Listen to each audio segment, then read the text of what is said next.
Lecrae sat down with Nyla Ray, an ex-OF model, and was shocked when she made a revelation about a family member who encouraged her to continue in OF work. I know where this is going. Just makes you uncomfortable, right? All right. Shout out to Lecrae, man. Lecrae's been cooking with these pods. Super proud of that dude. He's getting better and better in terms of just great conversations, curating good conversations, tension, all the things that you want from a good podcast. He's been doing a great job. And shout out to all the B-side folks over there as well. All right, let's jump into this. Conscious at the time is not like bothered at all? I'd say it really started getting bothered when my family found out. And Now, how did they find out? so my dad said that someone at his work told him. He didn't believe. Darkness. Someone at your work. That is every father's nightmare. Usually. Okay. Every good father? Every good father's nightmare, yeah. It's awful, bro. Your peers? them, and then he called me, and I was like, well, yeah, I'm not gonna lie to you. Yes, I'm doing this. My mom found out because she Googled the name Nala, and then was like, it was so crazy. I was at dinner with them, and some waiter comes up to me while I'm with my parents and is like, are you Nala Ray? And my mom. That's very bold, by the way. What? To be like a fan of a OF model. Listen, and then be like, are you this person? I have zero context of her platform. And the only thing I thought was maybe, because there's different types of OF models, right? So there are people that are influencers and also, like, they kind of built both. Oh, maybe she's a little bit of both. You know what I mean? And so I don't know if she was that. Chills. And then, or if she's like full on hardcore X-rated. I think she was in the top like percent, like. I'm not talking about popularity, right? Because there's a spectrum there. Again, there are people who post foot pics who are on popular, OF, even though and they're not posting super explicit stuff, because the OF initially started off as like an alternative to Patreon, and then it went completely off the rails, and then it's primarily known as that. Yikes. You know what I mean? So it's like, this is like the leftist revolution version of Locals. You know, like Locals is like on the right, Patreon is like slightly left, and then like OF went like way to like the leftist things. So I say that to say I am not familiar with her career or what she was or isn't into. So maybe or she how, had fans on some sort of like she's an influencer perspective. Perhaps, yeah. I don't know. Maybe she was an Instagram model that then dabbled into. I don't know. And so, but if she was out here doing like straight explicit, like that sort of stuff, like full on rotation of dudes, like that's Darkness. to then be coming up and be like, aren't you? And to be fine. For far too long, the bar for Christians has been set low. More Christians are skipping church, watching online, too busy for group, and not serving in their local church communities. They go about their lives not feeling connected to Jesus, and in turn, their salvation goes unnoticed by their unsaved peers. They've become indistinguishable from the world around them. We need to shift from asking, what is the bare minimum I can do for Christ, and start asking, what would it look like to live a life entirely devoted to Him? 1 Peter chapter 2, verse 12 describes a life that seems to have been forgotten. Live such good lives among the pagans that though they accuse you of doing wrong, they may see your good deeds and glorify God on the day He visits us. So join me and my favorite pastors, podcasters, and performers March 27th through 29th at the Bless God Summit in Southern California, and discover your personal ministry, calling, and purpose when living in complete devotion to Jesus. I was like, what? And Googles me, and I'm like, Oh, wow. And she's using her government name? I guess so. it was the most embarrassing thing ever. But then like my mom cut off contact with me because I then moved to California. We didn't speak for 3 years. My dad, however, was a very different story. My dad encouraged me to stay on only. This is a sickness of the highest order. Darkness. That's horrifying. Is that okay? Yeah, I'm assuming her mom and her dad weren't together. Let's level as men here. Is that worse than doing? Being cool with your daughter doing it? Yeah, encouraging your daughter to keep doing it. I would have to agree with that statement. I almost think that's worse than just doing it. Yeah, I'd have to agree with that. Holy That's dark. smokes. That's really dark. That's what I don't want to speak ill of her dad, especially if maybe he's repented, maybe he's a Christian now, maybe they're friendly now. Maybe He used to be a pastor. Time out. Ex-pastor. Hold on. Yo. Wait a minute. Yeah, Rewind the tape. that's my reaction, Lecrae. You took the words right out of my mouth, my brother. Yeah, I love watching you in real time, trying to be super charitable. There's no way to be charitable about this. And then you're like, he used to be a pastor. I was like, oh. did he deconvert? He asked about it. Because was he burned by the church? Was he not? Of course he was. Okay. He never brought that up really, but like for me, I was paying him. I was giving him money like every month. Oh, that's gross. Yeah. That's gross. So he just was happy that she was. He was just caking. As like, you know, he's got such a hard life, or he's like wants to quit his job, or like his other kids need a divorce lawyer or custody over their first child, or, you know, I'm like, here.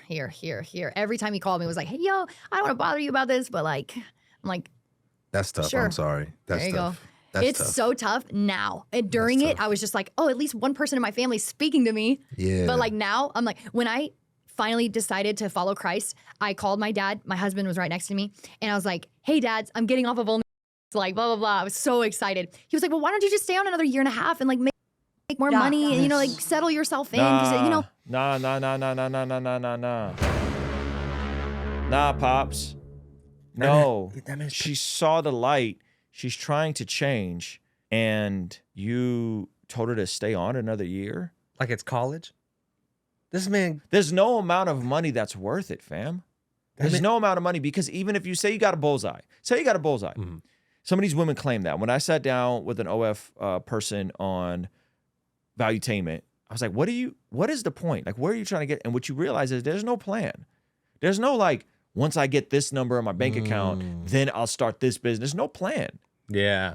When someone just because someone's figured out a way to sell lust of the eyes, lust of the flesh, pride of life, that doesn't mean that they have a business acumen that they can pivot and then build something else with that. Yeah. I remember you trying to convince that lady on the whatever podcast that she should create like a non-explicit marital intimacy course. We're like, maybe you can talk about like how to keep the spark alive. I was just grasping for straws, bro. You were throwing anything I at was just this grasping lady. for straws. Just stop doing this. Like this is not this is not going to age well. Your kids are not going to be happy when they're teased in school. Like, Oh man. this is not okay. Oh man, this is brutal, bro. it's really expensive right now. And I'm like, did you really just tell me to stay on? Like, did you really just say that to your daughter? Did you really just tell me to continue making? We're going to pray that your transformation encourages dad. And he's like, wow. We're going to, hey, listen, if he did it for you, he can do it for anybody. That's true. So we're going to pray for that. But I'm praying every day, man. It's so hard. So you said you were embarrassed when they found out. Mm-hmm. Were there any other people that found out and you were like, oh my God? Or was it just mom and dad? Just mom and dad, basically. Like my siblings, I didn't really care too much about. Like I just wasn't thinking about it, you know. Obviously affected them in some way. Yep. But like for me, I just didn't care. Those are like my siblings, you know what I'm saying? Like I'm gonna do what I want. You guys are doing what you want to do, you know. You guys are already popping out babies with other people. Like I'm like, who are you to judge me, you know? Boom, roasted. She just flamed her siblings. I Man. mean, listen, sexual morality is sexual morality, but there's a difference of sexual morality to the point where other people are engaging and you are a conduit of sexual morality. So yes, they shouldn't be having kids out of wedlock, and yes, they shouldn't be sexually immoral. However, you're the dealer, they're the consumer. Yeah. Right? Like you're the propagator. I think she knows that. I think she probably can see that now. Like that you're the propagator of perversion. Yep. And they're consumers of perversion and following their flesh. Yeah. So it's a bit different. Yeah. Her dad was essentially kind of being a pimp. I don't know about pimp, but he's definitely an enabler. Yeah. If we replace this vice with anything else, I wouldn't say he's a pimp. Well, we would say he's an enabler. Like but he was an enabler is just kind of like could be someone, you know, if you watch like My 600 Pound Life, they're like, well, I just want them to be comfortable, and they said they're hungry, so I'll go and get them more food. This is like he's directly benefiting off of it. Oh, I got and then you. encouraging her to continue to stay out on the streets so that he can cake for another year and a half. Yeah, no, that's actually a good point. That's That's a fair pretty point. dark. That is dark. That's like really, really dark. Why does mom say, I don't want to have any contact with you anymore? Like, what's the... So she just basically, the last thing she said to me before I moved to California was like, I hope like you're happy in all the choices you make, you know. And it was such a sarcastic like kind of way, and I was like, I wonder how she feels about that in hindsight. Yeah. You know? okay, Sounds like she was shielding herself from hurt. absolutely, because she's Yeah. like, I know I didn't Pause raise it. you like this. Alicia, she's married now. She was not married during this. She just recently got married. From She wasn't married during this podcast? No. Oh. When During she the was OnlyFans doing thing. Yeah, this, she was not married when she was doing OF work. And since, I believe since coming to faith in Jesus, she's met a dude, got married. He was on the whatever podcast with her. There was a big discrepancy about her kind of fumbling the Trinity and Jesus being God. She's a new convert. She doesn't know what there's a lot of y'all that have been walking with Jesus for 20 years that can't articulate the Trinity. Yeah. Or not really walking with Jesus, but fake walking with Jesus. Come to the Blessed God Summit. Yeah, come to figure that out. Come to the Blessed God Summit. Let's get you sorted out. So I think she got married after coming to faith. Go ahead. How did you raise me then? Yeah. Like, It's easier to be like, I'm not going to deal with this. oh yeah. Than to like deal with the constant pain and reminder of seeing your child go down a dark path. Fact, and I can only imagine. I don't have kids, so I can only imagine that pain. Yeah. I really can't grasp it in my head. Yeah. So like I understand, but that disconnect from her and like my family is what threw me into like, because I was like, I got nothing else to lose. So F it. I'm out here. It. I was like, let's go full send, because I'm like, I can make more money anyway like this, and nobody seems to care about me anyway. I didn't have friends, didn't have my family, and if I did have my family, he's encouraging me to do it. So I'm like, So she was saying, it sounded like what she was saying was that her stuff was that little bit like a dabble into the thing. She was already doing well. And then when her whole family cut her off, she's like, we're going all the way. And then it became like the intense stuff. And then she also said like, my only family that is still around is encouraging me to do it. darkness, Oh, that's dark, man. That's dark. Go ahead. cool. How long were you on? 5 years, And how much money do you think you made in total? 14 million. Oh. Okay, I didn't I grossed that. I didn't net that kind of Still, thing. Like I know. You generated $14 million. In 5 years. You generated like Why look crazy? multiple Like he people's ain't- he ain't lifetime meant of those. money. I mean, Can't generate those. The Like same he'd never numbers, seen dog. 14 million in 5 years. Stop it, my G. I ain't trying to pocket watch, but come on, man. I know what them Winter Jam tours be paying. Like, come on, dog. Don't be. You know. Stop it. athletes' money. That's crazy. NFL That's player not over here. No, I'm athletes' just kidding. money. Now for the person, Well, That's. I mean, I guess like It depends. lower level, lower tier athletes. I mean, it's still a few $1 million a year, which is more than like even like opening rookie level NFL players. sure. So What is that? So $3 million a year. Yeah, that's good. I mean, that's incredible money. that's like you got drafted. You Yes. weren't just like a walk on. Yeah, that's right. the person who's watching this or listening to your story, and they're like, Dang, I could make that money. Oh man, it comes with the price of your Yeah. soul. "Come on, Here is a couple of thoughts. We see an entire narrative of scripture of the Rahabs hiding the spies and being referenced in Hebrews 11. There's an entire book called Hosea, which God tells a prophet to go marry a whore to illustrate God's relationship to his people being whores and following idols. Like that's literally what the book of Hosea is about. So like miss me with this like she's irredeemable or she can't be saved or she can't walk with Jesus.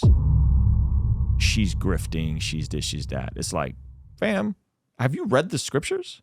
There's a lot of examples of a lot of sinful, broken, depraved people all of a sudden being saved, radically converted. Hello. So this notion that just because she dabbled in this and she pivoted by giving her life to Jesus, that's a very self-righteous position. And it's just, one, it's a self-righteous position, but two, it's a position that I think is just ignorant of the scriptures. Like, again, go sit with Hosea. Like the book of Hosea is literally God tells Hosea to go marry a prostitute and have children with her as an illustration for God's relationship with Israel. And then she keeps running away and going back, and he keeps going and buying her back. That's crazy. That book is crazy. So miss me with this whole like, Down bad. she can't, or these people are too bad. Now, I can't speak to how she makes her money. I have no idea how she makes her money. I'll be completely honest with you. I would be shocked if she's making a ton of money as a Christian influencer. Yeah. Because I don't think she's getting invited to speak to a bunch of conferences. I've never seen her merch around. I've seen other people wear people's merch. So I think this idea that like just because she has a big, people get this confused. Like just because someone has a big top of funnel and they have X amount of followers, that doesn't mean that people are actually generating value for other people in exchange making money. Right? So I think that's a bit presumptuous for people to think she's famous, therefore her merch has to be doing well. She's famous, therefore she's getting booked at conferences and making 10 grand a speaking slot. Yep. That's not how it always works. That's not how it always works. Someone says she's living a very minimalistic life. I don't know, right? It's possible that she has money that she's sitting on from when she did do OF. It's possible that her husband works. Hello. And he's generating the lion's share of the income. But this notion that like just because she's famous, that like everyone's gonna run out buy her merch. Let me say, someone that sells Christian merch, and has a pretty squeaky clean reputation. And we don't generate that as much as you guys think we do. Like it's hard work to sell anything in 2024. So I think that's a bit. Thank you, Biden. Say it again. Said thank you, Biden. Yeah. So I think it's a bit pretentious to assume that. Now, only time will tell, right? Like, will she persevere? Will she maintain walking with Jesus? I hope and pray she does. Book deal. Who's gonna read her book? Like respectfully, like who's gonna, Same people that would, the right version of the people that read the Hillary Clinton book, There's people. Listen, Books sell. I just did a book deal. Okay. I know what I need to make I know how many books I need to sell. So many. To pay back the advance just to get a royalty. It's so many. The book deals aren't like that. Yeah, they're not. To sell 100,000 books, to sell 50,000 books, that's not something that anybody can do. Yeah. So this idea that like, I don't think you guys understand that. A lot of times people who pivot to these spaces and want to be more outspoken about their faith do it at the expense of their careers, not at the benefit of their careers. Yes. There are some people that will kind of plug into a network of speaking at conferences and like that, where like that does happen, but it's not what y'all think. There's only so many slots at these festivals or at these conferences. There's only so many speakers that they need to do these things. True. You know what I mean? So the way to actually build it respectfully is like by having more of a clean image and then slowly building it out. Like you're seeing Girls Gone Bible do that, where they're building up their touring and they're crushing. But that's because there wasn't this cloud around them of being like, they were fairly clean cut. Even when they weren't Christian, they didn't have this stuff around them. And so they're able to build a pretty lucrative touring infrastructure, or Jackie Hill and Preston Perry, right? Or whoever. It's like folks that have been consistent long enough, built deep connections, so people will pay $50, $20 to go see you live. Yeah. Buy your merch like that. I think you guys are, those of you guys that are hypercritical for, I think you guys have no idea what it takes to build a business, let alone a Christian business. Hello. With how many of you guys complain about a $50 hoodie? Like you guys think it just like someone says Jesus puts out a hoodie and everyone just buys it? Like that is not how this works at all. At all. Like not even a little bit. You gotta it's way harder. You gotta ride the balance between, the people that are complaining about you're fleecing the gospel. Then the people are like, oh, I like it, but it's too expensive. That sort of thing. It's like, man. Yeah. Hey, thank you so much for checking out the video. Comment down below and let me know what you think. And be sure to check out this video that YouTube is recommending just for you. Let me know if they nailed it. All right? I'll see you over there. Peace.